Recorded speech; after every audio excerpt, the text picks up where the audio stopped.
Hey,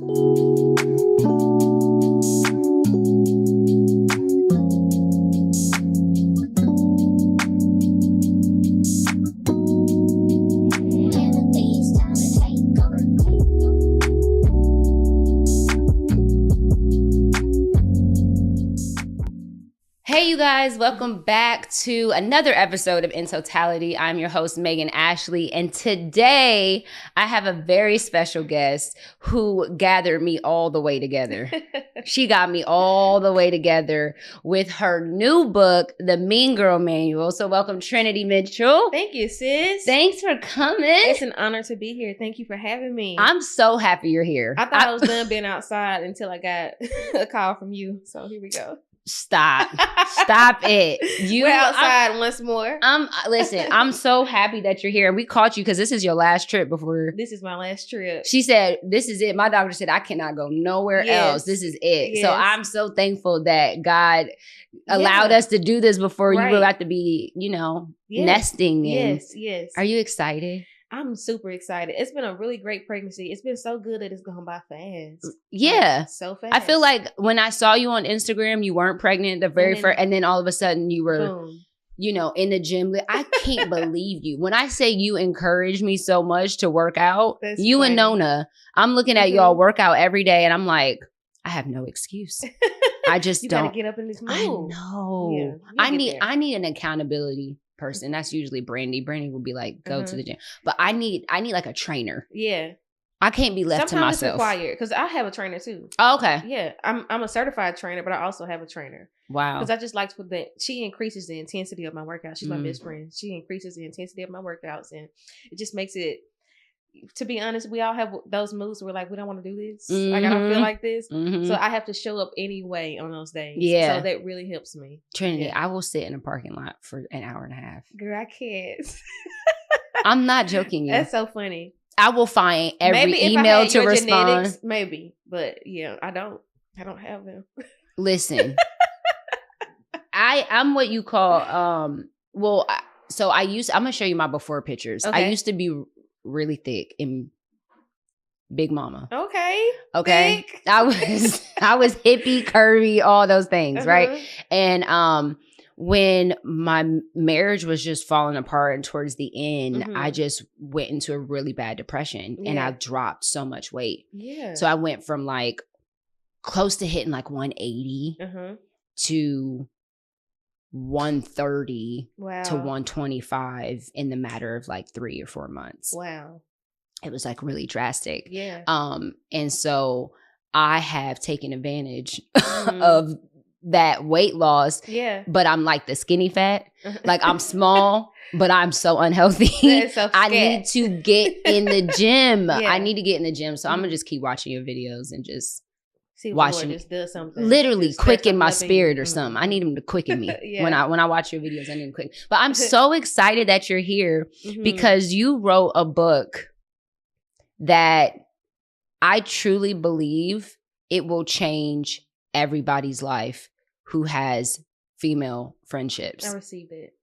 Like, it is a game changer. Thank you. And I'm not just saying that. Yeah, thank you. Because I wouldn't say it if I didn't. I would be like, oh, it was cute. Yeah, you like me. No. I was like, your book was so cute. Yeah, that's sweet. It's right. But no. Yeah. Like, and I'm sorry, you guys, it's not out. She blessed me with the audio. Yes. It's not out yet. And when it comes out, I'm going to promote it because I appreciate you. The audio was like, I told you, it was like listening. It was like talking to my big sis. Yeah. Or my cousin, or it was so like relatable, and it was so good. Yeah. So tell me, just first of all, tell me about yourself.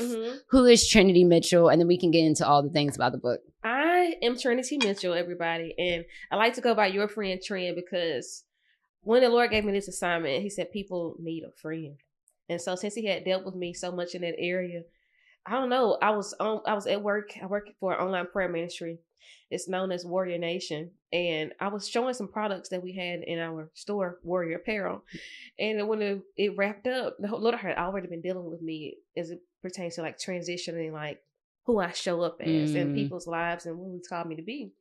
And so, I don't know, I wrapped up that segment with, all right, y'all, I'm your friend Trent or something. And I looked at Brand, I'm like, what did that I love it. Yeah, and I feel like God was just giving me an inkling about go. Like, you've been writing about it, you've been teaching it, you've been like, you've been spending this time with me. I want you to trust me that I'm calling you to something else. And so I just trusted it and I started walking in it. It's been a beautiful journey. I think the best part about embracing this part of my life is also having Brandon as my husband, because I see so many women as they like step into like who God has really called them to be. And, I think too, you've been married, like who I am. We got married in 2014. It's 2024. I'm not the same Trinity. Brandon's not the same Brandon, right? And so I think too, like as we like move and navigate into different chapters of our lives, it's hard for us to embrace each other's evolution. But Brandon has been like the husband that's like, you got to do what God told you to do. You got to go. That's a blessing. And so I've been really appreciative of that because I don't think that, that's not the norm. Yeah. I don't think that I'd be your friend Trent and doing everything that I'm doing if I didn't have him. Wow. Even with my talk show, Friend Fusion, I told him what God said, and then I didn't think he was going to do what God said. Like, he did too much. Like, can we be disobedient for at least 24 hours? So I remember getting home that evening, and Brandon had a meeting, and he had people in my, so like, here's the thing. People don't know this about me. It's like, I'm such a loner. I am too. Yeah. And I know my personality makes you think that I'm always with the people I want. Like, I want to be outside. I don't. Are you an introvert? I'm really not. Okay. I'm not an introvert. I just like being alone. Yeah. Which is interesting because you grew up with siblings, right? You're the only girl. I like to be alone. Yeah. So PTSD. So. And you were the only girl. Yes. I have 7 brothers. How is that? I like to be alone. So I got home this particular evening and my friend Phil was there. Phil produces Friend Fusion with Brandon. And I had a call with another friend and Brandon had a team, a committee, like, this is what we're going to do. This is how we're going to do it. And I'm like, what? I just told you this today. Why do I have a website? Why do bro, like, chill. I love it. But so that's been really beautiful and just embracing this part of Trinity. I don't know if I could have really done it without my husband. Yeah. So really, really grateful for him. But yeah, Meg, to just be honest with you, I just really enjoyed teaching people to friend the way that God calls us to. I think it's a term that people use so loosely. And I think social media did that to us. Absolutely. Because we just friends with everybody now. Yeah. Absolutely. And then also too, not just having a real understanding of what a friend is, but I think in the Holy Spirit teaching me how to friend, right?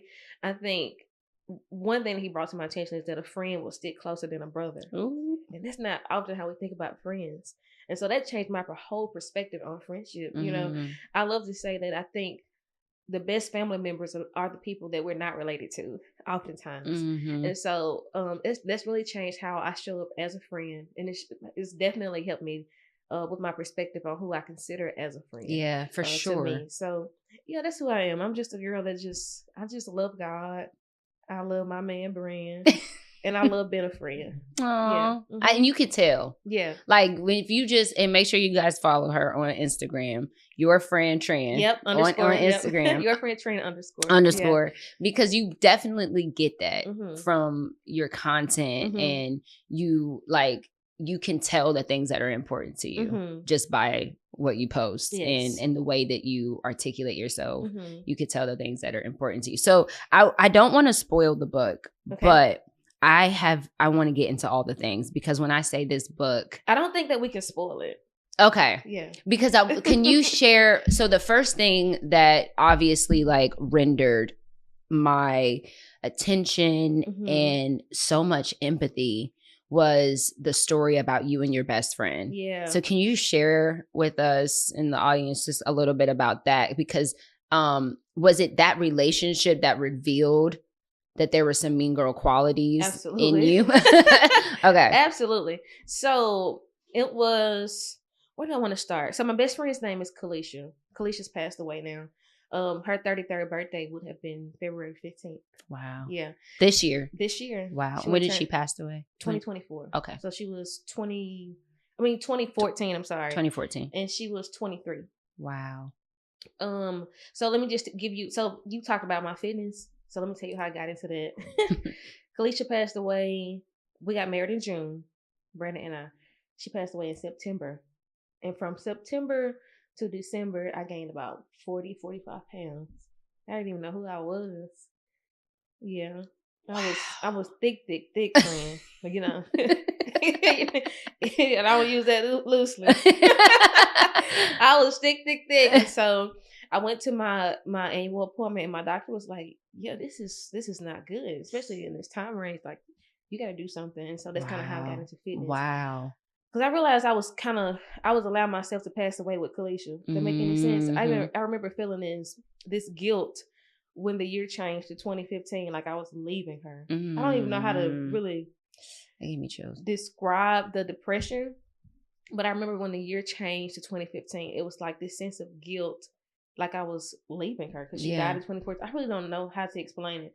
And it was so hard for me to just get past it. It was so hard for me to, I don't know if I have a language for it yet. That was the darkest time of my life, period. And to be honest with you, it ended up being the darkest time of my life because I was disobedient. Yeah. I decided that, you know, in this fight that Kalisha and I had, that I was going to play her to the left, ghost her, play around with her, because she had did some things that disappointed me. And I decided, you know what? Since you want to play with me, I want to teach her a lesson. You know what I mean? I really want to teach her a lesson. And to just give you guys a little backstory and history, she had chronic asthma. And so we had been friends practically our whole lives, like probably since we were like 5. And so she had chronic asthma, and she would often have asthma attacks. She would go on life support. She would have to learn how to walk again.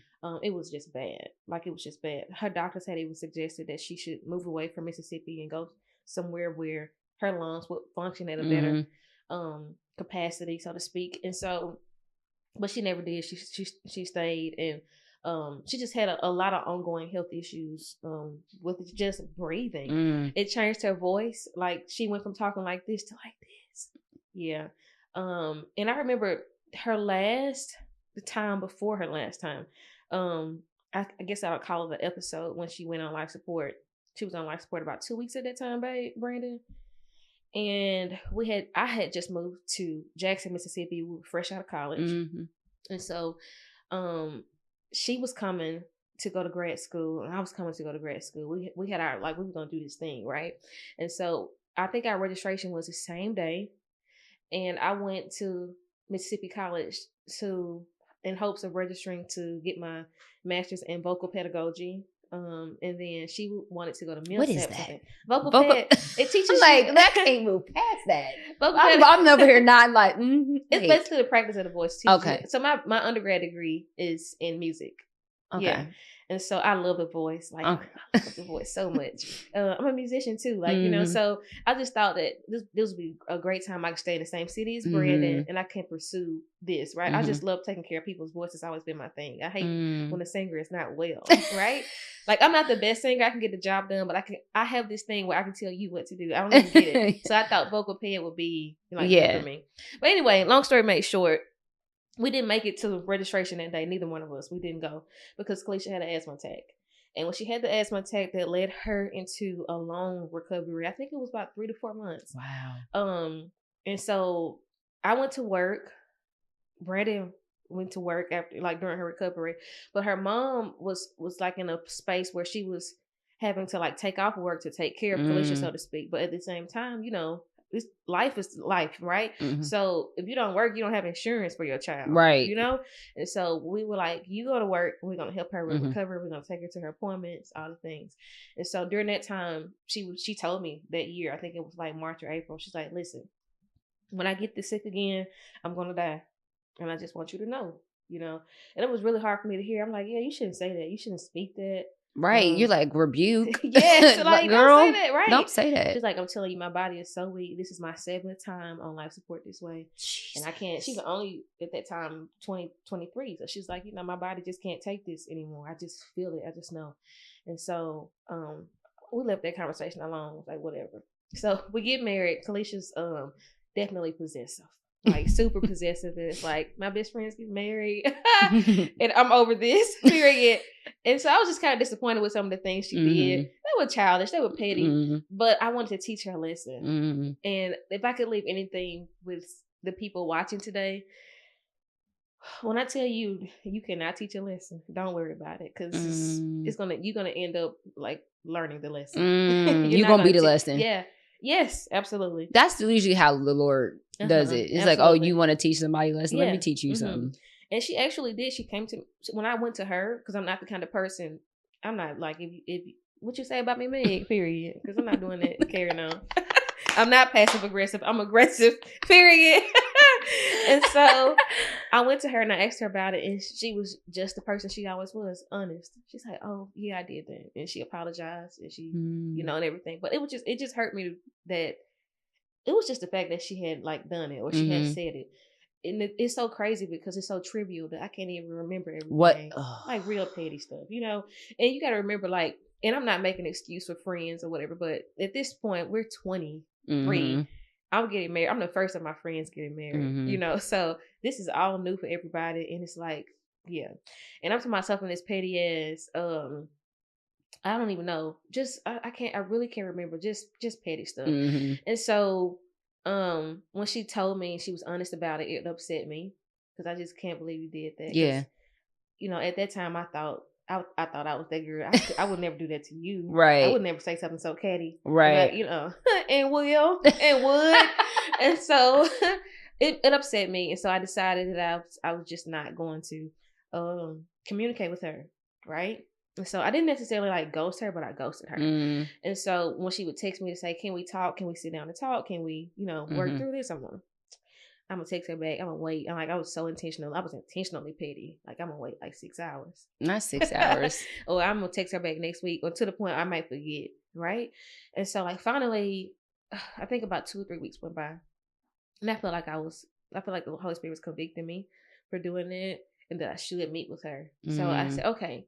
We can go talk. Like, we can go talk. So I told her. Was she still reaching out, even though you were being like, yes. Okay. She was still reaching out. And so I decided I would meet with her. Excuse me, eventually. And so we scheduled that we were going to meet. And I think the day before we were actually scheduled to meet, her mom texted me and said that she was in ICU.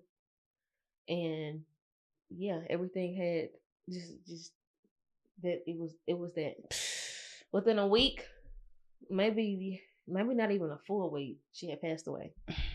And that was when I started to see, like, life is short. And I let something like this, like, really get the best of me, get the best of my friends. This is like my lifelong friend. You know what I mean? Yeah. Like, Brandon and I was just talking this morning about how sometimes we have seasons been up with people, and then it's like the people that have experienced life with you for real. Like, do our seasons end, or do we just learn to just be different in this season? And I don't think that neither of us knew how to be different in that season. Yeah, I think I had a lot of failures as a friend, just navigating into marriage, where she may have felt excluded. And then I think there were some things that she just didn't know how to accept in embracing my new season as like a wife and also her best friend. You know what I mean? Her Brandon's best friend and her best friend, and so things that we could have, worked through, talked through, but I decided to just be mad. Yeah. And it literally led me into the darkest depression of my life. So much that, like, I remember when Brandon and I got married, she died in September, so we got married in June. I remember sometime after that, I just wanted the lights off. Can't even explain it now. I did not want to see light though. Wow. I would. Wow. Just I understand because I've been through a depression, so I understand that, and it's hard to explain, but you just want to be in an environment that's conducive to what you're feeling on the inside, and light isn't conducive to that. Yeah, and it was not at all. Yeah. And so all I wanted to do was eat and keep the lights off. I'm good. I'm straight. I just stay in my room. I don't want to talk to people. I don't want to be bothered. Like, yeah. And so, yeah. And Man. I think that relationship helped me to discover that I wasn't the friend I thought I was. I was also very prideful. Very.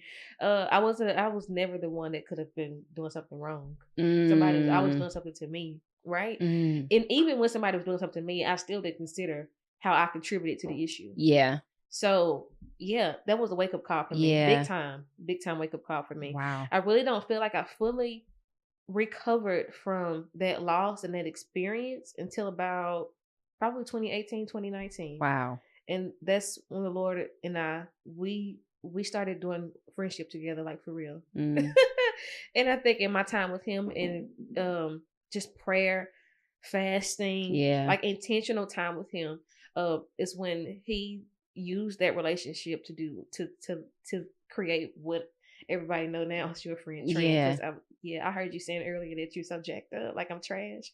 Yeah, but I think that's me all day. Yeah, he's took me on this journey to treasure my trash, and so yeah, it's been beautiful. Wow. Yeah. So how long do you feel like it took you?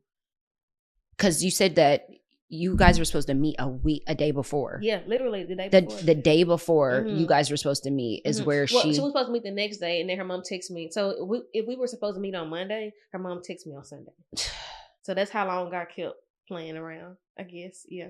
And so that week of her being in ICU before she passed, was she able to communicate? Like, were you guys able to say, I'm sorry? Nothing. And so how did you only imagine, you know what I mean? With no last words, with no like, it's okay, I forgive you or whatever. It's just like, because I remember going to her apartment and asking her about the things that were said to me, and she told me, and she was like, I'm sorry. You know, she was very apologetic and everything. She took accountability, but I was just so mad. I'm like, bro, I'm gone. Yeah, I'm out. And it's so funny now because I would never handle someone like that now. But yeah, that's how that was kind of how it ended. Wow. Yeah, and this is a person who's my maid of honor. I have a stepson, Tyler, and Tyler was about 6 when me and Brandon started dating. And so she was Tyler's auntie for me.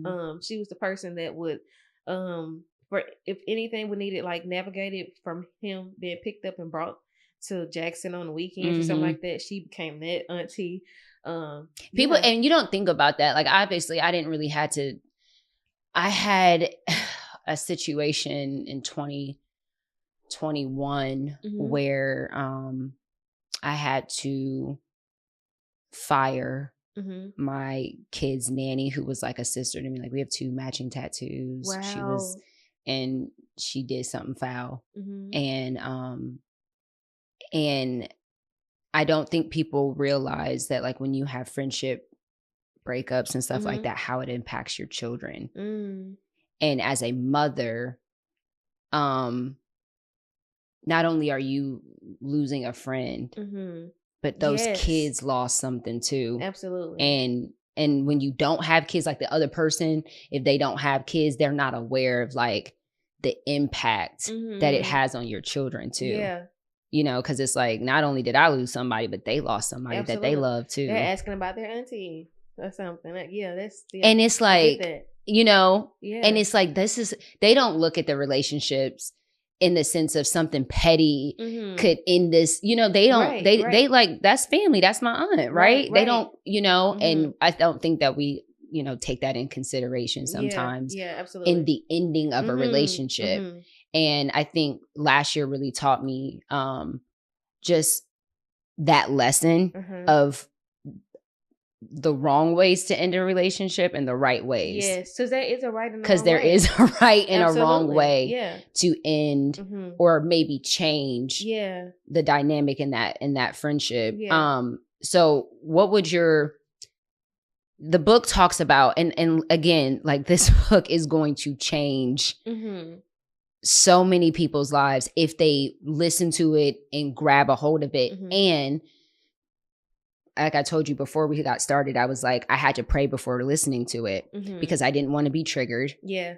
And if I was going to be triggered, I wanted God's help. Yeah. Like, God help me, Mm-hmm. right? And I wanted to see me. Mm-hmm. I didn't want to go into it picking and pointing the finger at everybody else and like, oh yeah, that's her. Mm-hmm. Little Miss right. Petty. Yeah. Little Miss what was the other one? Oh, they got the right one. Oh yeah, Little Miss, you got the right one. Little Miss, you got the right one.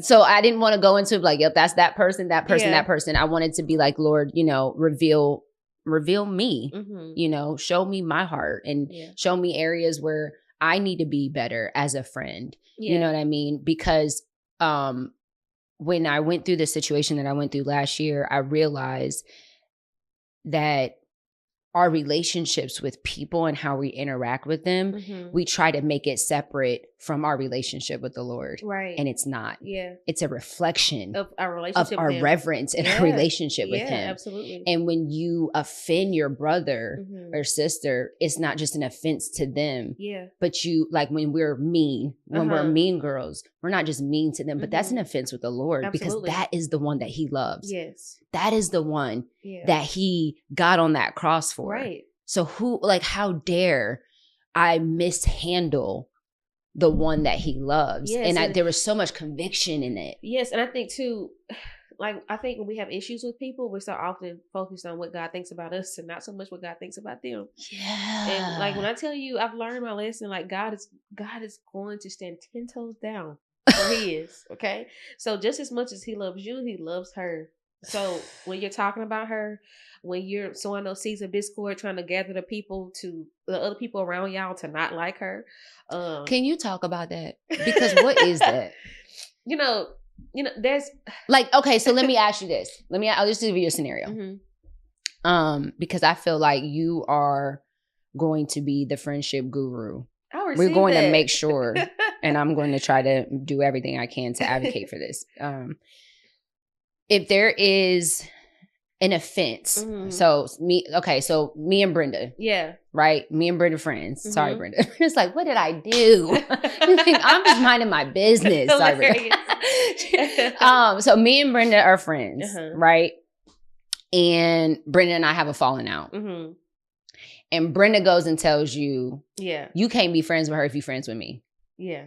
So first of all, girl, I'm grown. Number one, we're not doing that.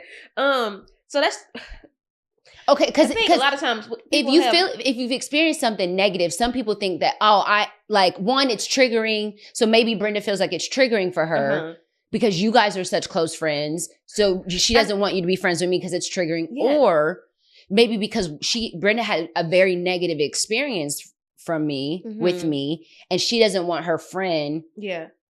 Tran to experience the same thing with me. I think each experience in these things is different, right? It's definitely different because things would change drastically if. Okay, so let me just give you this one. If you and Brenda are friends, Brenda's dating this guy, and she find out you've been DMing this guy, and she tell me about it. Yeah, I can be cool on you. Yeah, real quick, I can be cool on you because. Not because I'm going to create a problem because she has a problem with you. I'm not doing that. You're not my enemy because whatever. It's just in the sense that if you're willing to character. Yeah, character. If you're willing to do that that's your friend. You consider her your friend. It ain't too much. I ain't going to be, before something happens with me. Right. Right. And so I think, each experience is different. And then there are things where Brenda don't want to hear what you got to say. So she mad. Or Brenda's upset that your life is taking off in a way that she's been hoping that hers will take off. So she's projecting, she's upset, right? She's insecure. And so her issues with you are really the issues she has with herself, within herself. And she's making her internal problem something external. Because every time she sees Meg is reminding her of something that she does not feel secure about. That makes sense? And so when she comes to me, it's not my responsibility to say, oh yeah, well, let's be good on Meg. It's my responsibility as that friend, and I'm talking to the friends, the mutual friend who is often not a good friend. I'm just gonna stay mutual. You have a responsibility to say, Meg is not your issue. I know that you think so. I get it, but I don't think Meg is your issue. And I'm not going to make Meg my issue because she's your issue. Mm-hmm. You know what I mean? And if that means a person don't want to be your friend, oh well. But I think we have a responsibility to be accountable for how we show up in people's lives too. I think this society, everybody wants everybody to agree with them, bro. Like everybody wants, please agree with me. Validate me. You know, nobody's saying, yo. So much so that people will end relationships. Absolutely. Absolutely. Like, and I touched on this a little bit, and you can elaborate on what you feel, because I was like, you know, because when you said the Mean Girl manual, you were like, I can't believe this. Like, I thought this was elementary, middle school, high school. Like, I didn't believe that Mean Girls really existed in our adulthood, and they absolutely do. Yes. Real bad. Absolutely. Real bad. Shout out to you, Miami. Like, and it's crazy. I don't think I really experienced it as much as I did. Yeah. I'm like, oh, this is really a thing. But I feel like when we're in high school and in middle school, like we don't have these heavy things, right? So it's like, if you're not bringing joy to my life, if this isn't easy, then you like in the relationship when you're in high school and middle school. But as grown people, I don't know if people are willing to like weather seasons. Yes. You know, like for me, and I take full accountability. I've said this before. Like, I wish I didn't bleed on my friends as much as I did when I was going through the darkest times of my life. I wish I didn't. I wish I kept some things to myself. I wish I would have leaned into intimacy with the Lord more than intimacy with my friends. Oh, that's good. Especially when I was hurting. That's so beautiful. You confirming something that I was so funny.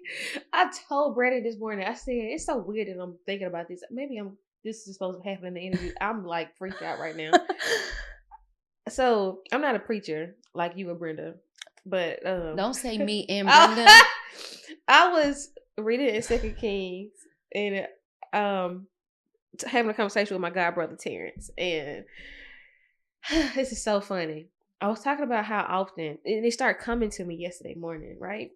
And I had no reason to be thinking about this. I knew the Holy Spirit was, talking to me. And so my initial thought was, we have to stop placing God's responsibility on people. Right? And it's not just that people don't have the capacity, people don't have the ability. Right? Brenda. So I mean, I was saying Brenda the whole episode. Now I'm saying so. And that's so to good. be honest with you, Meg, when it came to me, when it came to me, I started thinking about how often we do that, and how often we're frustrated, perplexed, really distraught, disappointed with life because Trinity is such a joyful person. Like, when Trinity's around me, I feel happy. So now Trinity's responsible for my happiness. Yeah. Because I feel peace when I'm with Meg, right? It's chill. Like, I don't feel so much anxiety. Now Meg's responsible for my peace, right? And so we found ourselves in friendships, holding people to a certain standard that they shouldn't be held to, and then blaming them when they can't fulfill something. Like, so what I'm saying is, people can't fill your voids. And I think this makes us such bad friends. I think a lot of us, and please hear my heart to my friends watching, because I don't want to offend anybody. But when I say this, I think a lot of us are bad friends in the sense that we want people to be good in the way they aren't able to be good. Right? We're all human. Yep. And that means that we all have a limit. Like, God puts super on our natural. Yeah. But we're not supernatural. Yeah. I love that. And so, people can't fill your voids. People can't be your peace. People can't be your joy. People can't, do that for you. And when I just thought about some of the friendship breakups that I've had, where I feel like, because I'm saved, because I'm kind of like strong in the sense where I think too, as friends, sometimes we forget that people are strong because His strength is made perfect where we are weak. I'm not really that strong. I'm really like, sis, settle down. I am really actually not that strong. Yeah. But can I tell you what I realized though? Yeah. I made being a good friend an idol.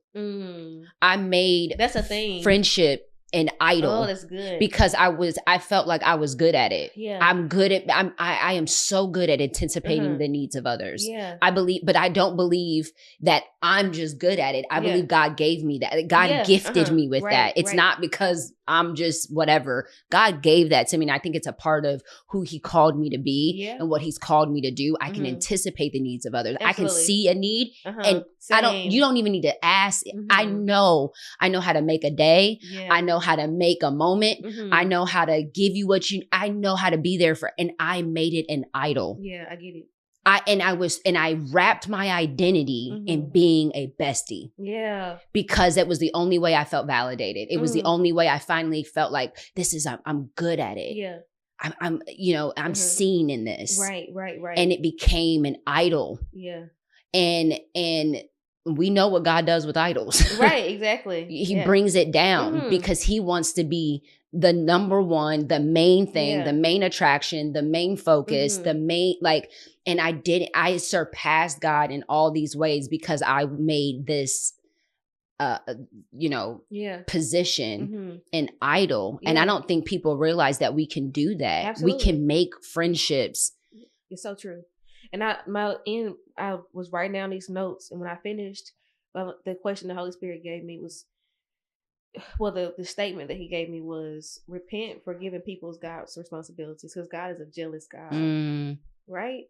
Like, I want to heal you. I want to make you whole. I want to bring things to totality, not marriage, not kids. I love to tell women this since we're here. And it's so funny because, coming from me, it's like, girl, shut up. But I just want to say, as much as I love Brandon, as much as I love becoming a first-time mom, I don't think those are the things that make me Trinity. Yeah. You know what I mean? Yep. And I think so many times as women, especially when we're living unhealed, we expect those external factors, those different roles in society to give us identity. Yep. Well, only Christ can give you identity. You know what I mean? They got mad at me for saying that because I said, when you get married, you lose your last name. And when you have a child, you lose your first name. And women were mad. Like, well, God, your first ministry is your family. I mean, some women were upset. And I'm like, God bless you. Yeah. But at the end of the day, that's the reality.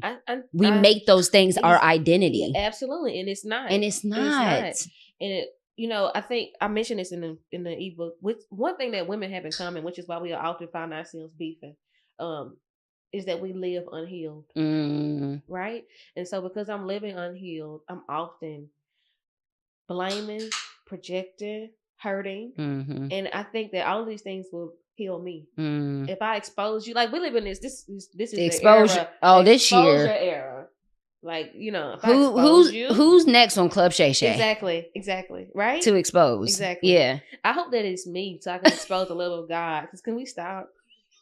Shannon, call me. Please call your friend Trinity so she can expose. I'm sick of it. Can we change it up a little bit? But I think that just as I'm gonna tell you what I wrote yesterday morning, because you really triggered that. We have this thing where we often place the responsibility of God on people. People can be godly, people cannot be God. Period.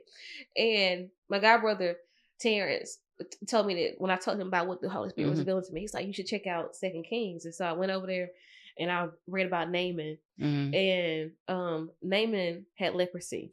I think it's his 2 Kings, around the 4th or 5th chapter. And I'm not giving this story verbatim, so read your Bible, friend. Please read your Bible. But Naaman had leprosy, right? And so his wife had a servant, a handmaid, that told him that the king of Israel could heal him. And so he goes to the king of Israel for healing.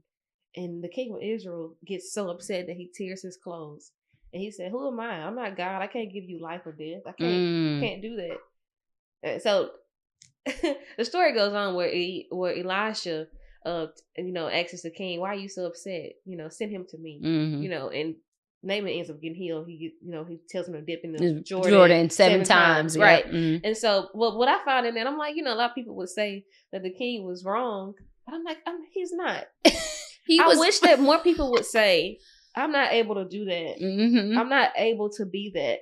Because I think when I think about some of my friendship failures, right, I think that I realized the people where leaning into me for something, or I've leaned into people for something, right? And I wish they had told me, and I wish I had said, I can't do that. Yep. You know? Same. Yeah. I especially in the time, because when you're a mother, and like you said, you were the first to get married out of your friendship group. And that was the same for me in some of my relationships. And then when you become a mom and you're kind of the first to do that, you're entering into a space. It's hard for your single friends to understand that if there's not a lot of emotional maturity of that other friend to understand that transition. Yeah. And when I was, and especially going through divorce, it's just not something that I realized. Like, I saw my mom divorce. I didn't see her divorce my dad because they got divorced when I was like 2. So I don't remember that. But she divorced my stepdad. So I went through that process at 16. My mom and my stepdad were getting divorced at the same time as my dad and my stepmom. Wow. And I'm 16. So just think about being 16 years old, all those hormones, all those feelings. It's the hormones for me. That's number one, for sure. I mean, yeah, for real. Like, I think there's like a scientific fact that like 16-year-old females are clinically insane at that age, right? And so I'm having 2 sets of parents that are going through a divorce at the same time. Yeah. And so I'm watching this, and because my mom was so strong and like, just a G, like, she went to like, has 2 master's degrees, worked full time, always provide, like, and just seeing her bounce back when it was time for me to get divorced. I'm like, I've seen this before. I saw my mom. Did you feel like you can do it? Absolutely, because I saw my mom do it. Of course I can do it. Did I want to do it? Absolutely not. Right. I don't celebrate divorce whatsoever. It's tragic and it grieves the Lord. So I'm not ever celebrating that, but I definitely thought, like, my mom did it. I know I can do it too. And I wasn't prepared for what the emotional and like spiritual heaviness that comes along with divorce. I just wasn't prepared. And I wish I would have done a better job, like I said, at leaning into the intimacy of God than leaning into the intimacy of my friends, because then when like you said, they have limits. Yeah, absolutely. They can't take on that heaviness in the way that only the Lord can. Because he says, come to me, all those who are heavy and burdened, I will give you rest. It doesn't say your friends won't give you rest. Right, exactly. Your friends can help carry you to the one who can give you rest. Right. And that is the type of friend that I desire to be going forward. And those are the type of friends that I desire to have going forward. It's friends that are like, you down bad, sis. I can't help you, but we're going to carry you on over to the one who can. Exactly. We're going to give you over to him. And that's healthy friendship. Yes. Healthy friendship is not me taking it all on. It's not me coming, because I think too, because we forget that in friendship, that if you're not a good friend to yourself, you can't be a good friend to anyone else. So if I'm dropping what needs to happen for me, how am I going to make it happen for you? This episode of In Totality with Meg and Ashley is sponsored by BetterHelp. What's the first thing you'd do if you had an extra hour in your day? No, seriously, really think about it, guys. A lot of us spend our lives wishing we had more time, but the question is, time for what? If time was unlimited, how would you use it? The best way to squeeze that special thing into your schedule is to know what's important to you and make it a priority. Therapy can help you find what matters to you. I've spoken a few times on this podcast about how therapy has really helped me on my journey, and it can certainly help you if you're thinking of starting therapy.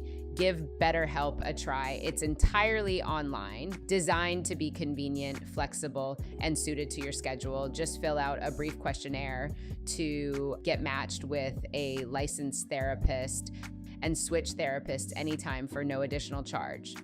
Learn to make time for what makes you happy with BetterHelp. Visit betterhelp.com/totality today to get 10% off your first month. That's BetterHelp, HELP.com/totality. You know what I mean? It's impossible. Yeah. And so when I'm not able to cater to myself because I'm so focused, I've made this friendship an item, I'm so focused on catering to you, I'm going to, like, every time I'm going to find myself by myself. Yep. No matter how many people are around me. Yep. No matter how many people I know, Yep. you're still going to be in a room full of people feeling lonely. Yep. Because you're not taking care of yourself. You got to deal with you. Yeah, you got to deal with you. You have to deal with you. Yeah. And another thing that was in your book that resonated with me is something that your mom had told, raised you and was like, well, what did you do? Always holding you accountable. And that was my mom. First of all, let's block Lo, because I'll block her. I'll block my mama because she just does the most. I resonated with that so much because that was my mom. Is the reason I'm so accountable, right? Yeah, that's just my truth. And it's so funny because you think about how when I was a kid, when she would do things like that, I feel like she wasn't for me. Like, yes, she wasn't on my side. Like, you're my mom. It's like, you're my mom. Yeah, have my back. Exactly. What do you mean? What did I do? No, she's like, okay, but how did you contribute to that? But what did you do? And like I said in the book, it's not even that she was teaching me to. She was not teaching me to be mad at people, but she was teaching me to take responsibility for how I engage in relationships, right? Yep. Because we have a responsibility for how we engage in relationships. Yep. You don't just go into relationships just with people, connections with people, friendships with people, whatever you want to. You don't just go with the flow. Yeah. And that's something that I've learned to not, especially in my adult life. Oh my God. Because I think if you just go with the flow, if you don't set a pace for how you want to friend. Yep. And I say friend as a verb. If you don't set a pace for how you want to friend, then friendship will just be any old kind of way. And yeah, it's that doesn't give what it's supposed to give. And we all have. The reason why I'm grateful for it now, because I relate to what you said. Like, I used to feel like, dang, my mom ain't never got my back. Yeah. But now that I'm older, I appreciate it because there are so many people that will take a relationship and when the relationship goes bad, it was all the other person. Absolutely. And then this is what I hate when people do. Well, the role that I played is I'm just too forgiving and I'm just too, I just have let people, your only role is victim. Yeah, absolutely. And that's not true. And you're not the victim. You're not a victim. And I said this when my divorce was happening, I was like, I participated in that marriage. Yeah, absolutely. I was a participant. I'm not a victim of what happened. Yeah. I participated. Yeah. I played a role in something. Yeah. There's always a little bit of accountability. And even if you are, quote unquote, the victim, right? In some sense, you're not the victim in totality. You're not the victim. You know what I mean? Yeah. And so that's how I felt too about my best friend. I made it all about her. And what she did to me, right? But I didn't consider how some of the things I did could have made her feel this way. Yeah, could have made her respond this way, even though they weren't the right things. Yeah, I did not consider. You could even say that for your marriage. Yep, you could say he did this to me. I'm not coming for you, friend, if you're watching. But if you holler out and you call that man a B and he call you one back, don't start crying. Don't do that. Because what role did you play in that type of response? I can't believe you spoke to me like that. Okay, but you literally just emasculated this man. You know what I'm saying? You opened the door, and everybody doesn't listen. Everybody doesn't have the strength to show up in a place that you are weak. If you weak there, I'm gonna be weak too. You got some people like that. You know what I'm saying? Okay. Like, I'm trying. I don't want to go there, but if you invite me, I might accept the invite. You know what I'm saying? So, you RSVP? Yeah, I might just RSVP. So I think too, a lot of times, especially as believers, Meg, I think people will try us in a way because they feel like, I don't know why I'm having all these thoughts, but listen, I feel like people will try us in a way because they don't expect us to respond in a way. And then once we respond that way, once we say no, they question your they question your belief. But I think too, as believers, we have to be. I'm not saying respond how people respond. I think we have to be secure in our decisions when we say, "Yeah, I'm not taking it," and don't feel guilty about it. Because me as a believer and a friend, a really good friend, I feel so guilty for saying I don't want this. You know what I mean? I think I went through a friendship breakup about 2 years ago. It was so hard for me. It was really, really hard for me because I just felt that sense of guilt. I felt like you were the one that detached, or was it kind of like it was just happening? The more the Lord revealed to me, it was just like I don't want to be in this kind of friendship. You know what I mean? I just don't want that, right? But it's also hard for me because I felt like I was the friend they needed in a sense that like faith, like your praying friend, your I was I wanted to do what the king of Israel couldn't do. You know what I mean? In some sense, and I feel like they were leaning on me, like Naaman, like they depended on me. Yeah, but at the same time, they it's a particular passage of scripture where Jesus goes to, I can't remember the city, but they want him to heal, they want him to deliver, they want him to, he's like, I can't do it here. And and it's so funny. Every time I think about that passage, I can't remember exactly where it is right now. I think about how so often times it's not that we're incapable or we don't want to be that to people, is that we don't have to be that to people who do not value what God has placed in our lives. Yeah. Right? They always devalue it. Doesn't make any sense. And Jesus didn't exclude himself from healing, helping, and saving anyone. But he just knew that he couldn't even operate in that space because of the beliefs that people had about him, right? And sometimes people can believe you for the positive thing and then hate you. They'll create this narrative, and not even a negative thing. They'll just create this narrative around you. And even though I don't like that you the savior, I still want you to heal me. Does that make sense? I hate saying that you are like, I can't stand it as you, but I still want, but since you got the ability. And like when I say what is that? I don't get it. Because I don't know why, but I understand exactly what you're saying. Like I know that. Yeah. You really don't even like me. Exactly. You don't like, but you like what I carry. You like what I can do for you. Absolutely. And not in the sense of do for you, like physically do for you. And then you want to hold me bound to do it because you know my relationship with God, and you know that I'm a believer. And so you want to make me bound to, in some sense, like not bound to my belief, but bound to who I say I am. So if I don't do this, then you're not really this. But regardless of how you are negating who I am. You know what I mean? Yeah.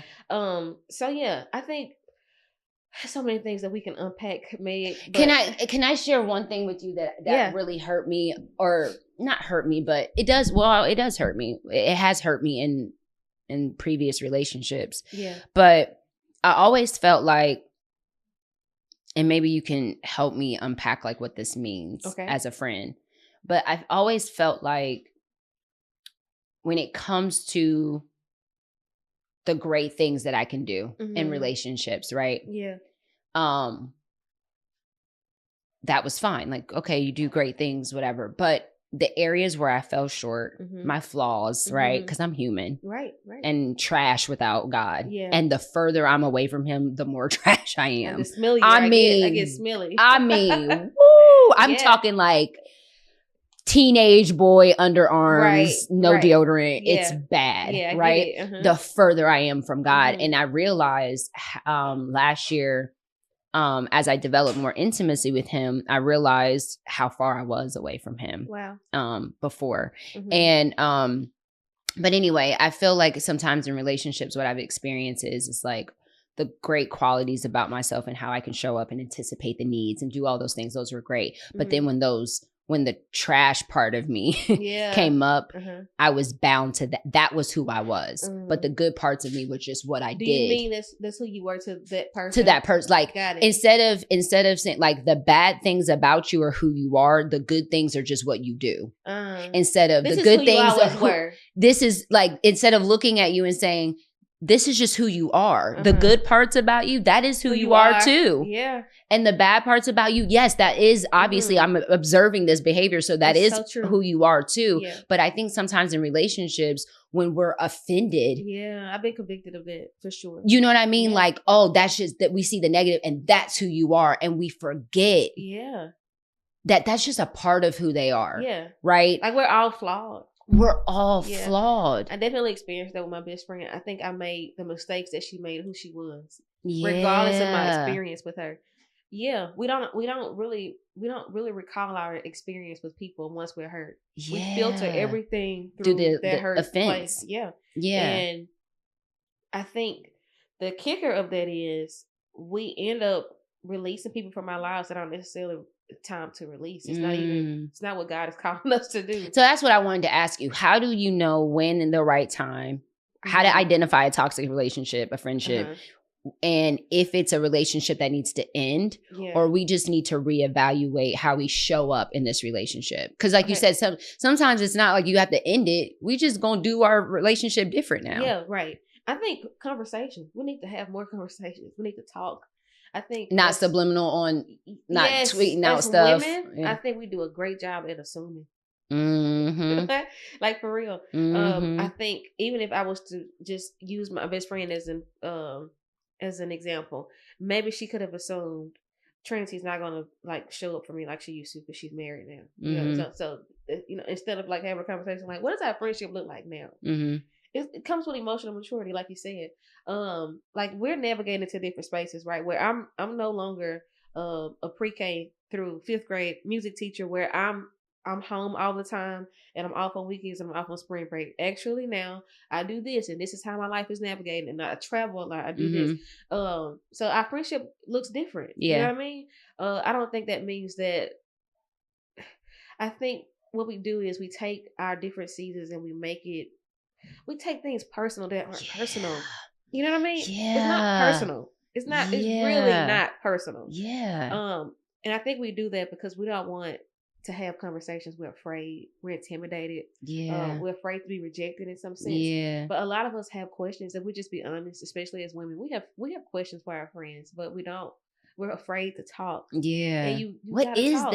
You have to talk. You I said that. I think I said can tell this, you like, what it is. We've always been encouraged not to talk. From school into adulthood. Think about it. Shh. Be quiet. Shh, be quiet. I have a whole. I was a teacher, and so I hated that. I hated that because I felt like it played into children who needed to say something but were afraid to talk. Wow. I haven't finished writing this theory. I always tell Brandon I'll be finished with it by the time I'm 40. But I'm 33 now, so I got 7 years. I'm working on this. But I think that it really plays a big part of that. Even I'm a big now.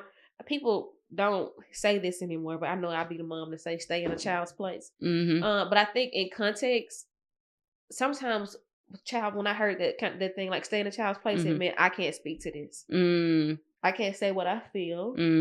I can't, I'm afraid that this offends somebody, so I'm not gonna say it. Like I think it may, and that plays into our adulthood. Yeah. And it's something that we have to work to undo. Yeah. We have to, we really do, because I'm telling you, it really plays into our mental and how we perceive conversation.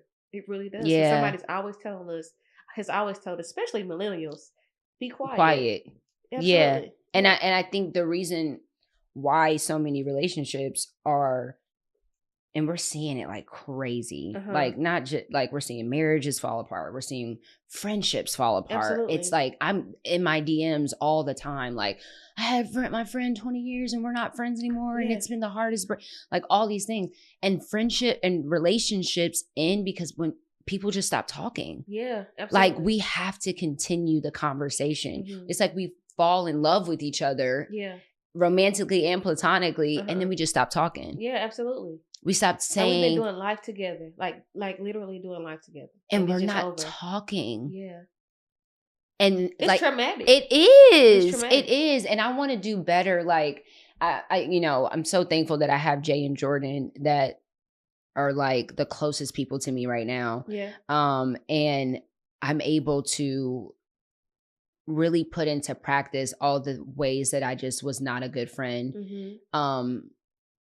Before, and I can put it into practice in real time. And one of my biggest things is feeling something and saying something. I was our only child, so I'm used to feeling things and just being quiet, and just internalizing it. Right. And my mom.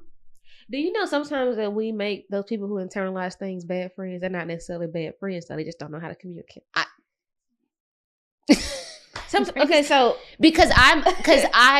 So when I was listening to your book, I thought I identify with the ghoster, and a small part of the one. What was the one that was? Yeah, the ghoster that doesn't want to take it. Not you avoiding accountability. Yeah. And the fact that you remember the line. No, I did. That was the first thing. I was like, girl, not you avoiding accountability. I was like, oh. For me, it wasn't so much avoiding the accountability because I can take accountability for something, but I can't deal with rejection. I cannot deal with that. Yeah. I can't deal with telling you how I feel and it getting dismissed. That's when I'll ghost you. Okay. That's when I'll be like, I'm going to make you, because my words obviously aren't enough. I think subconsciously that's how I used to think, like my words aren't enough. So I'm going to show you in my actions how I feel. Yeah. That, and I hated being fake. I could not fathom the idea of smiling in your face knowing that I'm having an issue with you, but I haven't been able to gather my words to articulate to you what my offense is. Yeah. So, but I can't be fake. At the same time, but that's not maturity. That was me being immature. So I think you get, I give you grace to ghost. Okay. I'll give you grace to ghost. Because sometimes I think a lot of times the ghoster gets the bad rap for not showing up, for going away, right? But I think a lot of times we don't take accountability as it pertains to the person trying and then our response to them trying and that being a blow. Yes, it is devastating. I don't think people it feels like rejection. Yeah, absolutely. Like it feels like the ultimate rejection. Yeah. Because one, I think because I am a person that can anticipate the needs for other people means that I have gotten into a practice of ignoring my own. And so then when I get to a place of being vulnerable and saying, hey, this actually hurt me. Yeah. And then you're like, girl, it is not that deep. Okay, I'll do it. Yeah, no. It's like, it's absolutely as deep for me. I think too. Okay, so you asked me, when do we know if we should transition in our relationships to like a different season for our friendship, or if it should end this friendship? Yeah, I think for me, what I've done is personally, I was telling Brandon that sometimes in relationships, right, we often think of friendship in the sense that it can only be this way. It has to be one way or no way, right? The friendship only works like this, like in this space. But, man, I ain't even gonna hold you. I made a lot of transitional things. A lot of transitional, what can I say? How do I say this? Let me see. There's tissue if you need tissue. Oh, thank you. I appreciate that. Oh, wait. Help, Holy Ghost. There you go. I made some big decisions as it pertains to friendship, especially like in the last year or two of my life. And that's probably why my content has contented the way it has. I've just been very transparent there because I feel like, to be very honest with you, I've been evolving a lot. Like my life has changed so fast, quickly. Yeah. And I look at people and how they respond to the space that I'm in, and I decide then I don't even got to have a conversation with them. It's not me ghosting them. I just know if it's worth it or not, And I'm like, okay, so I don't think this will go here. And so I'm doing better at accepting things for what they are instead of trying to create a new narrative for a friendship. Yeah. Oh, that's not really how she feels. Yeah. Well, that's really not how she is or whatever. Yeah, I'm doing much better at that. So this is what I'm trying to say. I've had friends who would be upset that when I walked in the room, somebody want to take a picture with me. And I can't change who I am. I can't show up as a different person. I can't turn off my personality or turn my face off. Or turn my face off. I turn my body off. I'm a fit girl. Girls come up to me and be like, "Yo, you are fine." You know what I mean? No, because she is. I can't. Thanks, but I really can.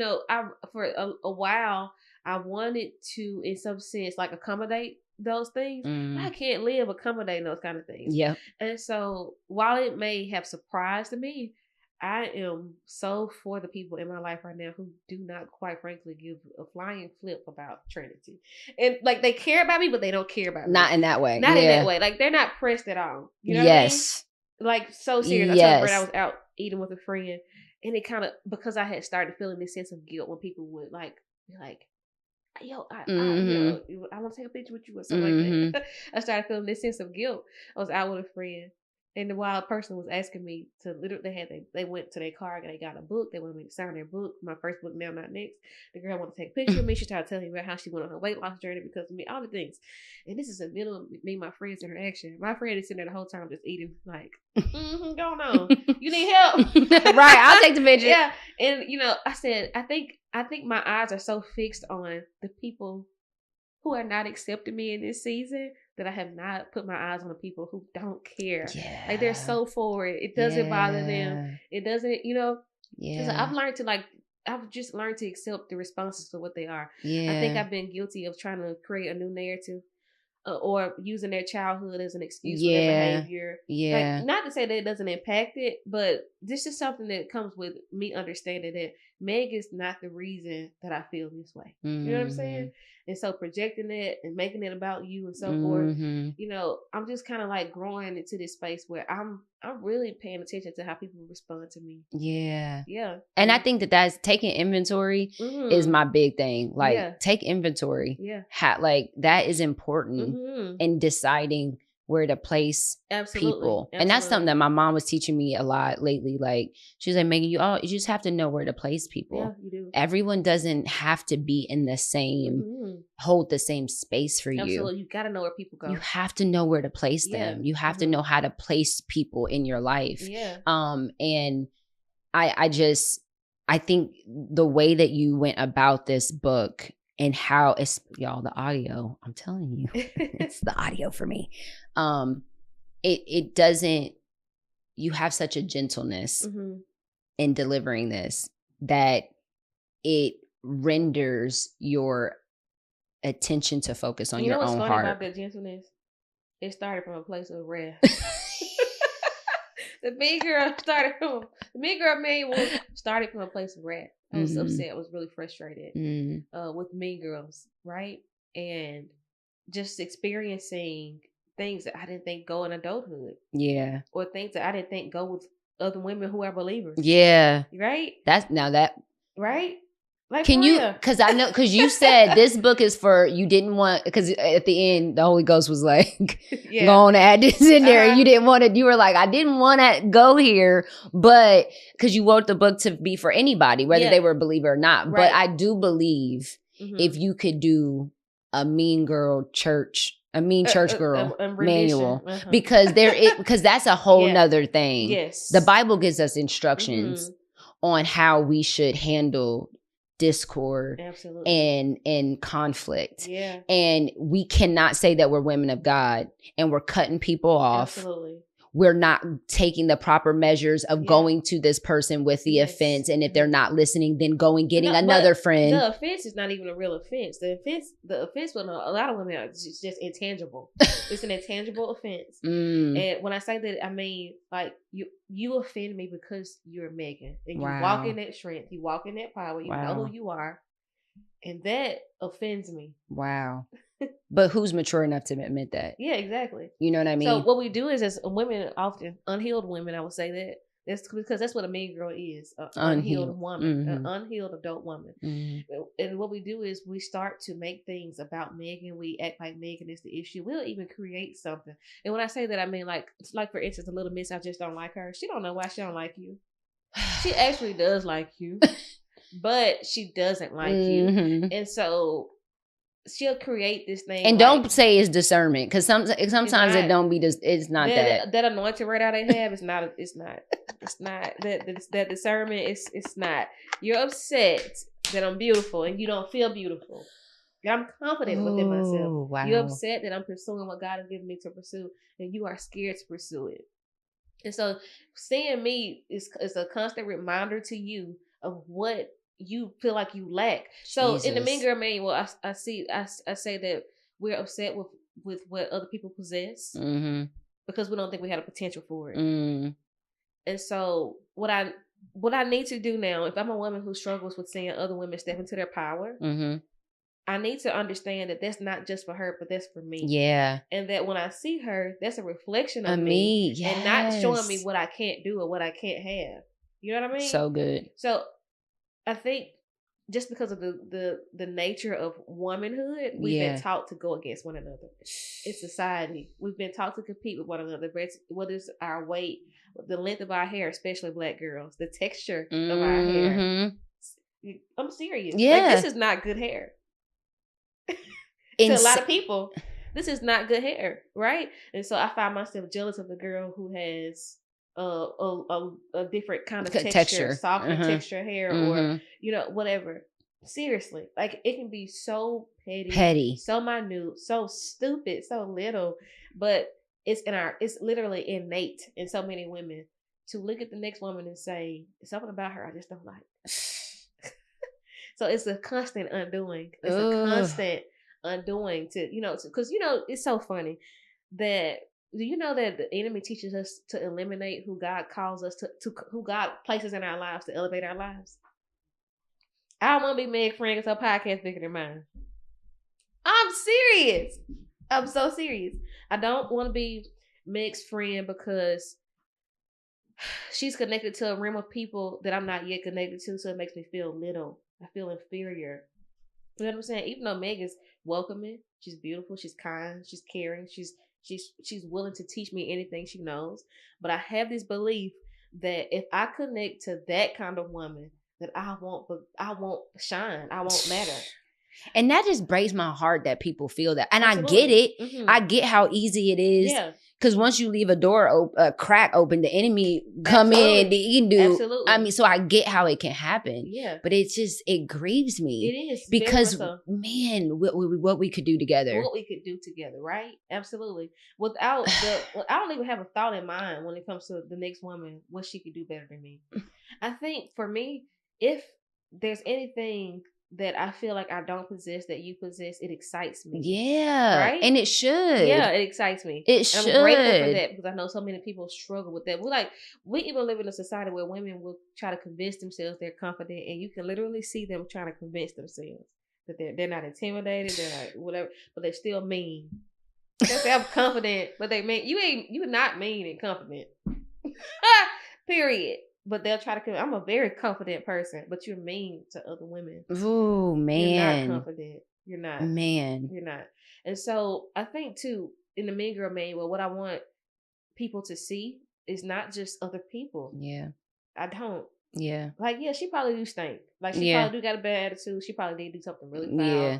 She probably did. But a lot of times, it's just us. It's us. It's us. And I never went into the Mean Girl Manual thinking that I was going to write about Kalisha.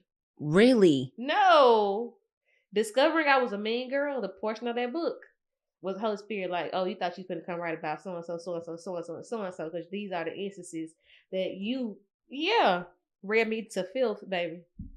Read me to filth. It was sitting in my hotel room, ex-brand crying. Crying. Oh my gosh. Because I'm thinking that was the reason why you wrote it. No. I just thought about, the reality of it was, Meg, to be honest with you. Wow. The Holy Spirit gave me an assignment. Since you so mad about mean girls, let's teach people how to better treat one another. Right? And then I got into it and it was like, oh. I'm going to show you you. I'm going to show you you. And yeah. Isn't that so crazy how because that's what God did for me last year. Like, I'm like, oh, I'm out of this marriage. Like, I'm free. I'm out the da-da. And God was like, yeah, we still gonna deal with you. Yeah. I might have released you out of that, but you still got it. There's this work that you still got. Like, we still gonna deal with you. I really admire you so much. Because I don't know that you have gone through, how long has it been since you've been divorced? It'll be a year next month. Okay, so you've gone through a divorce in this last year. You've gone through a national breakup. Not a national. Yeah, like for real. Not national. How are you still standing? How, like, what has that done? Like, because, it's one thing to, like, go through a divorce with your best friend and your husband, right? And then it's another to go through a divorce with your best friend. Mm-hmm. Right? Yeah. Would you? At the same time. Almost at the same time. Kind of just going through it, at the same time. I literally, the most cheesy response is the truth, the Lord. Yeah. Like, I don't, like, I don't know. I would not have made it had I not leaned into the intimacy with him. Yeah. But I also realized that it was my wilderness season. Like he said, I see it now so much as a mercy. Like, Megan, I just love you so much. Yeah. And I was willing to do whatever it took to get you to this place of intimacy so that you knew who you were and who I called you to be. And so that you didn't have to walk around offended, so that you could know that you're loved and that you can, show my love to other people. Were you ever mad at God in the process? Oh, angry. Yeah. Hurt. Because why did you do all that to bring me here? Like, I thought this was going to be my season. This is my year. Like, this was going to be my time to like be free and like live my best life. So I was angry. I was hurt. I was confused. I still don't really know why, but I trust him. Yeah. Because when I didn't have any way of figuring out how I was going to get out of the bed, he was there. Yeah. You know what I mean? And the more I leaned into him, the more. I'm sorry to cut you off. No, you're fine. When you say you didn't know how you were going to get out of bed, that got me, because I think sometimes we only think that's possible with our husbands and our men. But girl, you hurt my feelings. And girl, what? No, that was worse than the divorce. I'm telling you, that was I believe you. I believe you.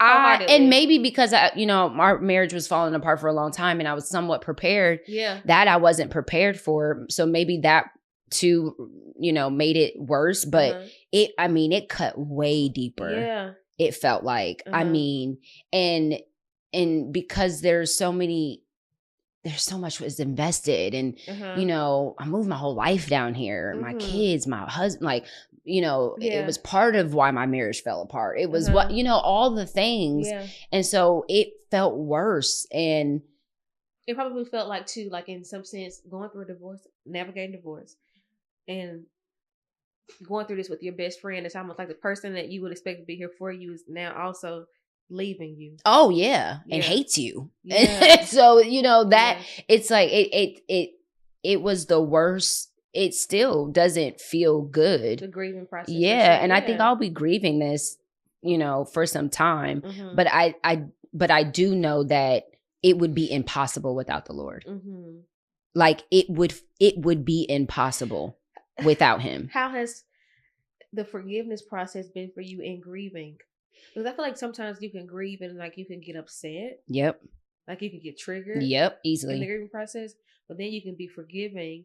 But in the forgiveness portion of it, you're like, I was so dumb. I should have paid attention to that. Right? I was so stupid. Do you feel like that? I think reading your book or listening to the audio. Yeah. I was more aware of things that I was like, oh, that's what that was. Yeah. Oh, like, and kind of feeling kind of dumb. Like, well, how did you not see that, Megan? Like, how did you not see that? How didn't you see that?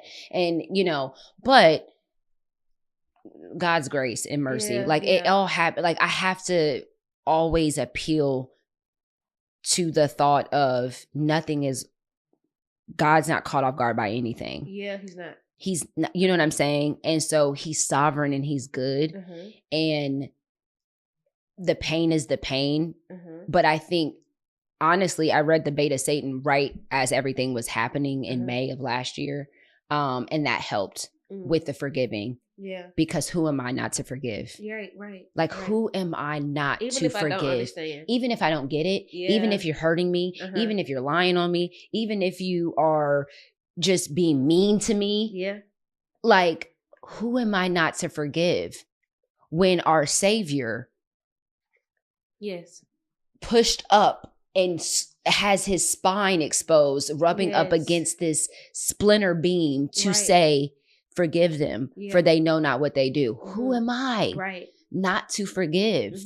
And I also know that a lot of things aren't because of me. I can take accountability for my role all day. I wasn't a good friend in some areas. I bled out on my friends. I was mean at times where I was hurt. Do you feel like you really bled out on your friends?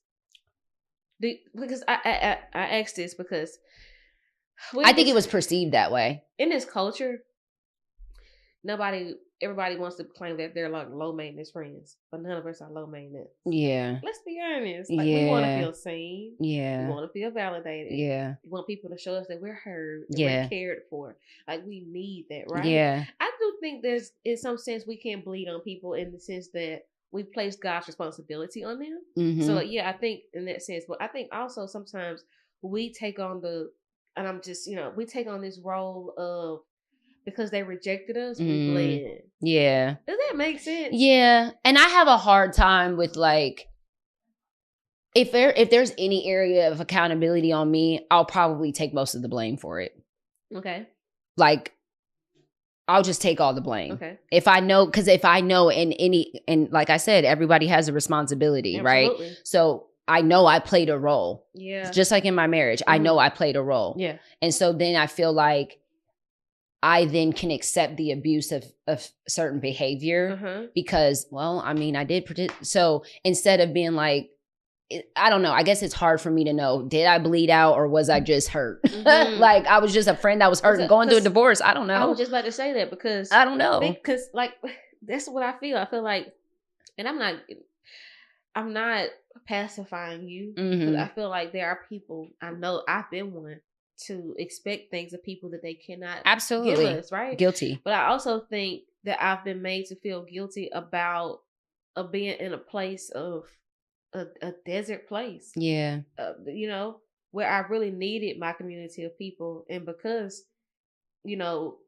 sometimes, especially in female friendships, but they be feeling the way before we can get exposed to it. Yeah.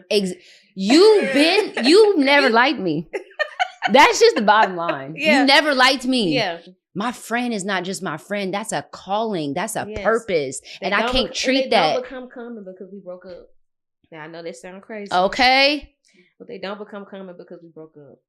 I don't get to dishonor you. I don't get to dishonor you. Oh, I don't get to act like God didn't place you in my life, that God didn't assign you to my life, that you didn't show up in some way, in some capacity that changed my life. Yeah. Yeah. I'm not going to act like you come because we broke up. My feelings hurt. I miss you. And God is dealing with me over here. Over here. Yeah. But I refuse to make the grieving process worse by acting like you not who you were. Yeah. Because I'm mad. Yeah. Yeah. That's good. We could talk about this all day. I know the team is like, I ain't even putting up a flash no more. Forget it. I know they sick of it. I'm sorry, y'all. I appreciate you. But this was so good. And thank you. Because it brought so much, again, like healing and just peace. I can't really explain it. It was just peace. Like I listened to it and I was like, okay, Lord.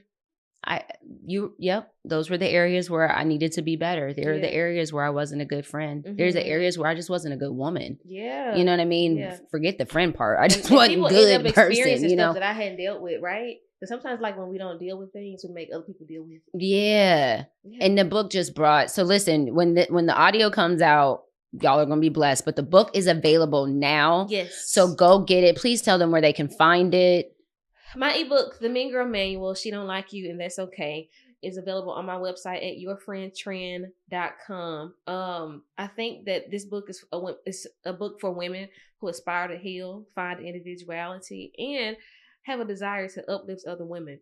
Whether you struggle with female friendships that are just like people or even family members, maybe it's your mom, maybe your aunt, and you really just don't know how to deal with them, there's a character for somebody that will help you learn to love better. Not for you to go and be like, oh yeah, this is her. No, but an opportunity for you to get to know them better. Yeah. Yeah. I pray that this book blesses you. I pray that it changes your perspective. And I pray that when you finish this book that you feel like you have a responsibility to show up as a healed version of yourself. I love that. Yeah. Thank you so much. Thank you for writing that book and saying yes to God, because I know that was hard to write. And your vulnerability and transparency was refreshing, needed, and convicting in a good way, in the most positive way. You know what hurt me the most about that book? What? I think about Kalisha and I had to go back and write it. I always said, I'm done. I'm not gonna take some back. I'm done. So that's why I'm done. Like, I'm like, I'll say done. Okay. I'm not gonna say that no more. Because I remember feeling like I'm done. Yeah. When I'm done, I'm done. Yeah. Like, yeah. And God showed me that He'll be the one to tell me Tell the when I'm things I've done. Yeah, I love that. I'm gonna do better because I told you gathered me the other day and gathered me again. That's fine. Sorry, but thank you for coming. Thank you guys for listening. And send this to a friend. Send it to a friend maybe that you're having a conflict with. Send it to a friend that you haven't talked to in a while. Send it to your friends that you are good with to keep your friendships healthy. And go get Trinity's book and send it to everybody you know. Send it to your auntie, your uncles, everybody. Men need it too. Yeah. Send it to, I don't care. Send it to the men. They need it too. Send it to every. Yeah. There's some mean girls and some men. I've seen some mean girl behavior in men. Absolutely. I have. Okay. So make sure you guys go check it out. Trinity, thank you so much. You're and welcome. We'll see you guys next week.